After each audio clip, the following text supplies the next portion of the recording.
My name is Landon Wilson. My name is Maddox Campbell. And we're here to argue and determine how the founding fathers of this nation, when wanting to build a country away from the British monarchy, were only in their self-interest and benefit when they were framing the Constitution and the Declaration of Independence. As is most notably credited throughout the years, Thomas Jefferson was a heavy believer in the philosophy of the political theorist John Locke. And John Locke has been noted to take great benefit and great inspiration from the idea of Thomas Hobbes.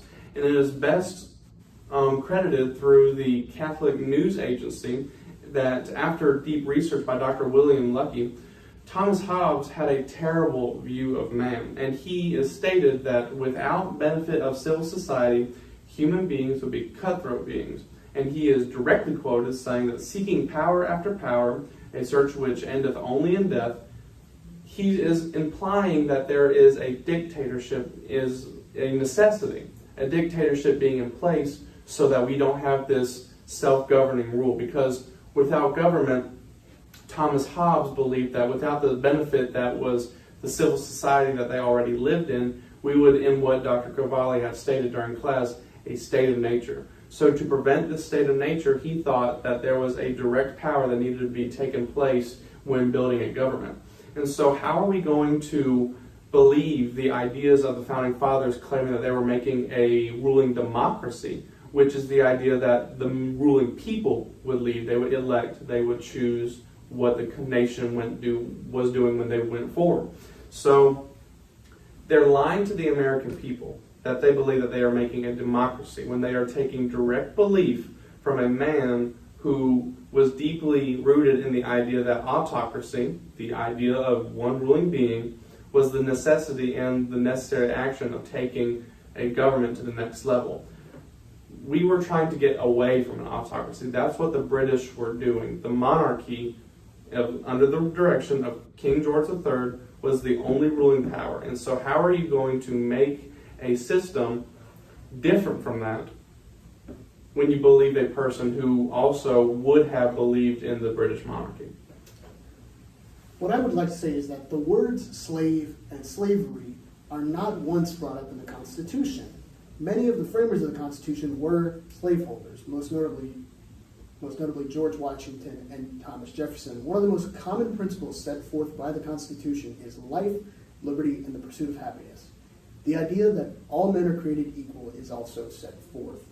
Within the original meetings of the Constitutional Convention, the idea of a ban on slavery was mentioned, yet with the southern colonies heavily relying on slavery to support their endeavors and increased worry that the southern colonies would not back a constitution that liberated slaves, the framers proceeded to go the easy route and leave slavery out of the Constitution, therefore making this statement, all men are created equal, a phrase directly said by George Washington, completely hypocritical to the beliefs that this nation was founded upon.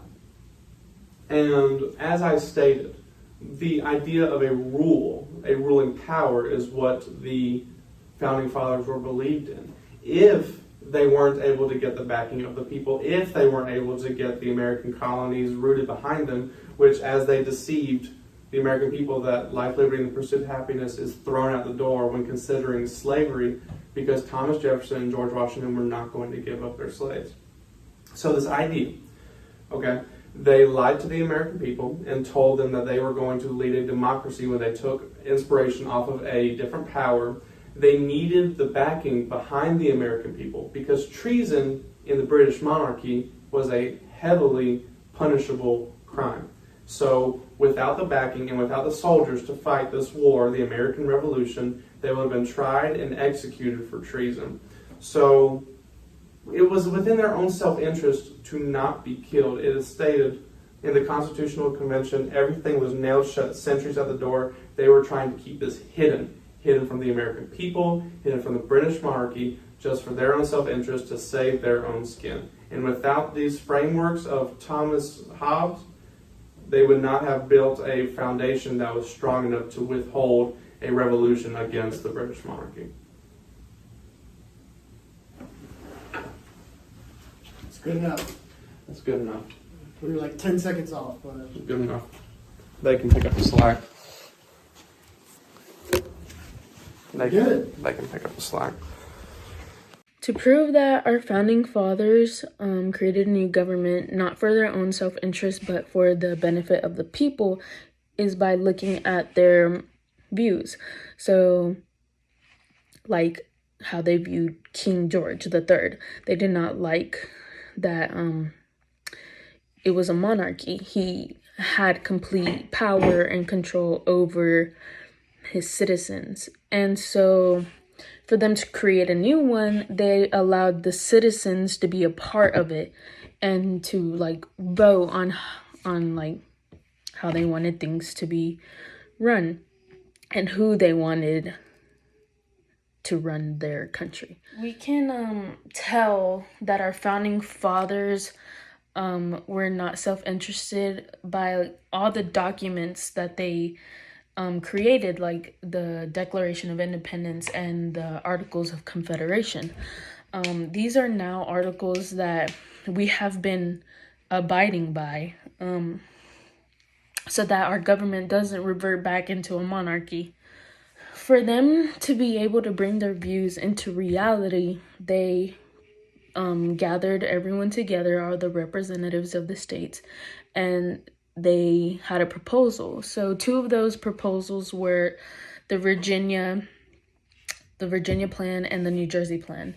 The Virginia plan, they wanted government to have more control than what the articles had stated, and it targeted a larger population. And the New Jersey plan was a lot like the article, and it targeted a smaller population. And for them to like not have the states have too much control and the government have too much control, they created a federal system so that states can like vote on what laws they feel are necessary to have in place. So like a current issue today would be abortion. Not all states are legal, but states like California is because they voted on that. In conclusion, the founding fathers were not self-interested. They wanted this to benefit the people so that we wouldn't live in a democracy where one person has complete control over everyone. Where it might seem the Founding Fathers' reasons for separating from Great Britain were for their own personal gain, the freedoms and liberties that they were trying to gain would benefit not just themselves, but the entirety of the colony. They used not only their personal experiences, successes and failures from other government systems, but they brought these together to form a more perfect union. The first and foremost goal of the Founding Fathers was to create basic and intermediate civil rights, and to inscribe these rights into law. The Founding Fathers wanted to create a government that would be self-sustainable and be able to be controlled by the people, not just a monarchy. They didn't want to allow it to gain too much power so that the people would always have the power and maintain their rights. The government type was designed in a way that checks and balances would be allowed to be held on every part of the government. The Founding Fathers took as many steps as possible to ensure that the people were to retain the rights that they have and the government would never gain full control. The Founding Fathers wanted a system of government that would be able to create laws and guidelines by people selected government officials that would not take away from the basic rights that they set in the beginning. Now, the Founding Fathers also wanted to be able to provide common defense for the people and provide a general welfare. They used their personal experiences to help shape the government. For example, Alexander Hamilton and Benjamin Franklin both came from harder backgrounds, and they would have never been able to succeed in a society such as like Great Britain. But through the Constitution and through the way that they wanted America to be set up, they wanted anyone to be able to succeed no matter what kind of background they had. Finally, the Founding Fathers wanted to allow for diverse opinions to circulate throughout the government, and that these opinions would be able to be debated, and that opposing sides on these opinions would be able to resolve it through a compromise. In conclusion, the Founding Fathers wanted a government that benefited the people, not just purely themselves, and they created this government through the ideas that they gained through their personal experiences and from watching other governments fail or succeed. Hi, my name is Kyle Donaldson, and my partner Jacob and I will be discussing Federalist number 10. This will be a synopsis of what points James Madison was trying to emphasize with the article and why people were against it. The Federalist Papers are significant to political history because of the immediate effect they had on their audience. New York voted to ratify the Constitution, proving the Federalist Papers a success. This information was all provided by a reliable source, that source being, csun.edu. I will include a link to all such websites that we use for this video essay. If you're wondering if we use viable sources for the essay, the majority of the URLs ended with .edu, which essentially means they're viable and trusted websites. Just a little quick tidbit onto the main argument. Madison points out that factions have a great negative effect on the government and nation by dissolving a centralized government. You see centralized governments in other countries such as the UK, Georgia, Ukraine, France, and Spain. Georgia, not to be confused with our state, Georgia in the United States. Georgia is another country within Europe. To start out, we have renowned Federalists such as John Jay, James Madison, Alexander Hamilton, who wrote the Federalist Papers. And then we have the Anti-Federalist, which were the people that were against the Federalist ideals, who believe that the government should be, have supreme rule over the country, and the people should not have a say. So some famous ones were Patrick Henry of Virginia, Samuel Adams of Massachusetts, Joshua Atherton of New Hampshire, and George Mason of Virginia. And those are just to list a few. Federalist number 10 is structured as a discussion of the problem of faction. Madison first defines the term and argues that it is one of the most dangerous threats to a democracy, then discusses the causes of faction, and finally makes a case for a strong centralized government as the best way to limit the negative effects of factions. The difference between a central government and a federal government is that the autonomous status of self-governing regions exist by the sufferance of the central government and are often created through a process of de-evolution. As such, they may be unilaterally revoked with a simple change in the law. There are two methods of curing the mischiefs of a faction, the one by removing its causes, the other by controlling its effects. There again, I will state this again, there are again two methods, from the other two I've already listed, methods of removing the causes of faction, the one by destroying the liberty, which is essential to its existence, which we all know from previous history, courses, has never worked.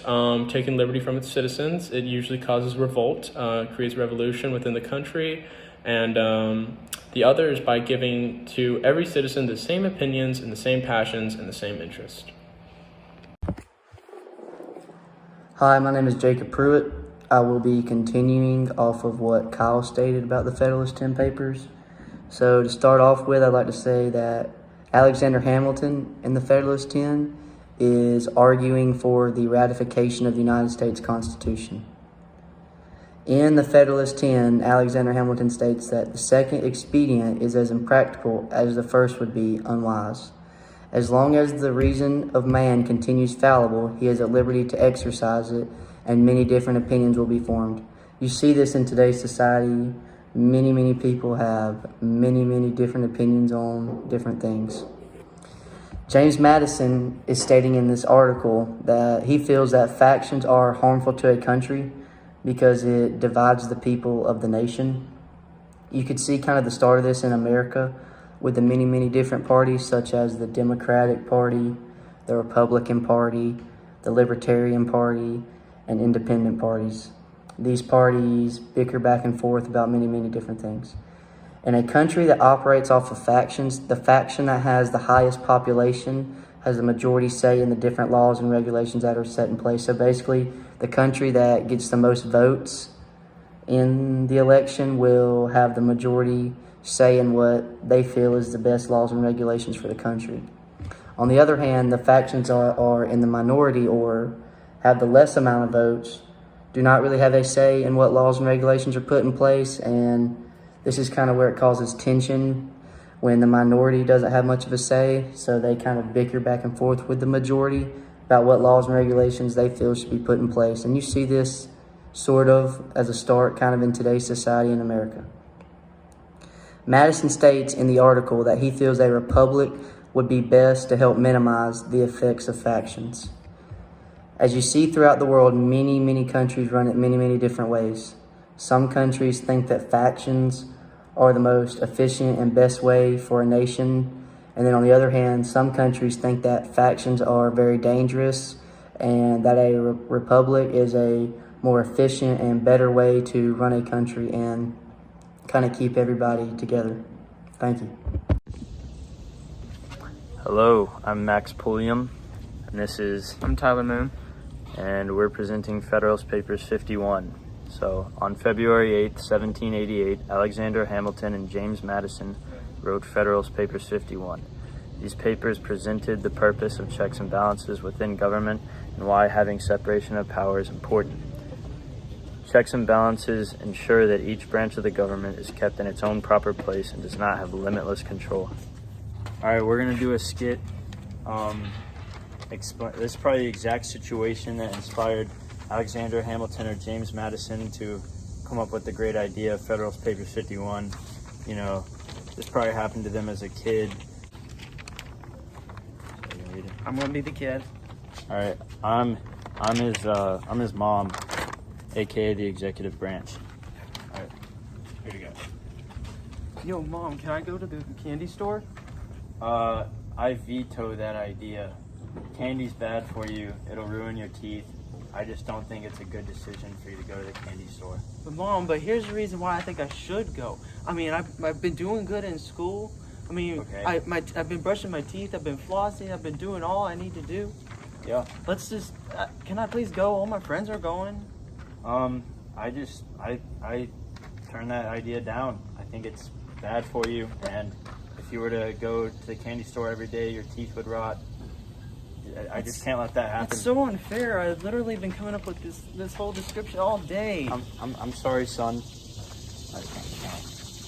For this part of the skit, the kid is going to go to the candy store even though his mom said not to. Action. So, I went to the candy store anyway. I felt like I just deserved the candy. So, screw my mom's decision. I'm just gonna do it anyway. All right, I am the mom, or I'm the dad now. I'm no longer the mom, I'm the dad, aka the judicial branch. Action. Hey son, is that candy? Your mom said you couldn't go to the candy store, so I'm gonna have to whoop you now. But that's so unfair. I don't care. I am the one who carries out the decisions that your mom makes. So I'm just gonna have to get my belt and absolutely whoop you. To make sure that that story made any sense at all, we since we were little, we've been having these governments controlling our lives, even if it's our parents or if it's some sort of leader that is in control of us. Even But a school system. school systems You have the included. principal, but Right. you also have a superintendent that's in charge of that principal and what that principal does. And then you have somebody above the superintendent at a federal level. And even if That's literally the government. yeah, and even if I was saying earlier, if a government only had one branch that did it all, then we would have a lot of chaos going on,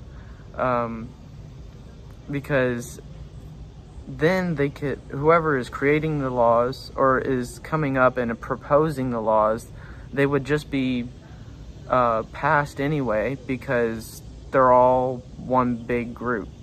They came up with the law, they came up with the bill, so why would they not approve it? I mean, it was their idea. Yeah, and Federalist Papers 51 was literally just like all the Federalist Papers were just trying to sell the idea to the people.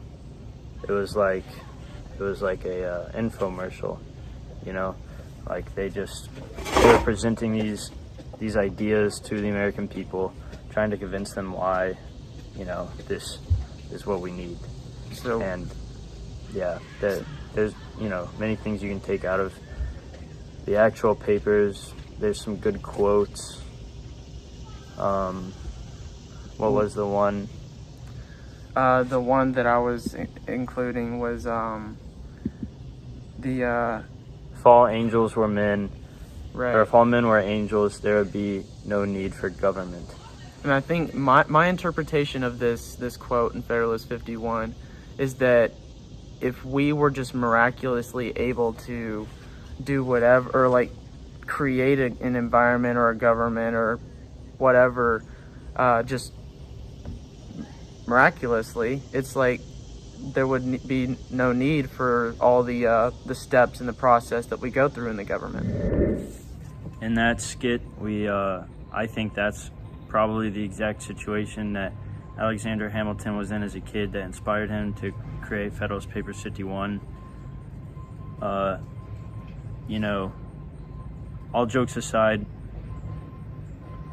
it was, you know, Federalist Papers 51 was a great piece of writing. It did a good job of explaining why we need separation of power, why we need different branches of government, and I think it's been really beneficial for, you know, our government. And looking back at it, like as the kid, you could imagine if there were only one branch of government, this kid would probably just say, "All right, I'm going to go to the candy store," instead of saying, "Hey, can I go to the candy store?" Why would he have to ask? The point of the skit is like the kid, if he could just make his own decisions and carry out his decisions as he wanted to, he would go to the candy store every single day, rot his teeth out, and it'd be a whole giant mess. But you know, since he has his parents to keep him in check, to enforce things, to create guidelines and rules, he benefits from that situation. Yep. Another analogy you could make visually is you have like the 3 different branches of government, like you have branches of a river that feed in to this one river that, take like the Mississippi River, for example. It goes from the top of the country to the bottom of the country pretty much. And, it's very important for many part, it's a huge part of like the economy and like ecosystems, supports many ecosystems. Anyway, you have all these tributaries to the Mississippi River. And the Mississippi River cannot exist without these tributaries, the same way that you can't have just an executive branch without other branches to support it, keep it in check, and keep everything in line.